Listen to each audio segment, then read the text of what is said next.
Hi friends, settle ஸ்டாப்னர் எப்படி fit பண்ணுறதுன்னு பார்க்கலாம். அதாவது இதுக்குன்னு டைமிங் இருக்குது கரெக்டாக. அதாவது எப்படின்னு பார்த்தீங்கன்னாக்கா, அந்த செட்டிலுக்கு வந்து கரெக்டாக அந்த ஸ்டாப்னர்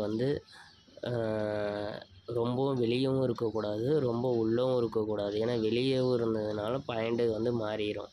அதேமாதிரி ரொம்ப உள்ளே இருந்தாலும் செட்டில் டைட்டாக சுற்றாது. அதே மாதிரியே பார்த்தீங்கன்னாக்கா, அந்த நீடில் கீழே வர்றது பார்த்தீங்கன்னாக்கா, அந்த செட்டிலுக்கு முன் சைடும் போகக்கூடாது, பின் சைடும் போகக்கூடாது. அந்த செட்டிலுக்கு சென்டராக இருக்க மாதிரி அந்த ஸ்டாப்னர் கரெக்டாக வச்சு நம்ம டைட் பண்ணிக்கலாம். ஏன்னு வச்சுக்கோங்க, முன்னாடி போனாலும் நூல் கட் ஆகும், பின்னாடி போனாலும் நூல் கட் ஆகும். இது நூல் கட் ஆகிறதுக்கு முக்கால்வாசி காரணமே இதிலே கட் ஆக வாய்ப்பு இருக்குது. அதனால் நம்ம கரெக்டாக டைமிங் கரெக்டாக ஃபஸ்ட்டு இதை பண்ணிவிட்டு தான் நம்ம அடுத்து செட்டில் டைமிங்கே வைக்கணும்.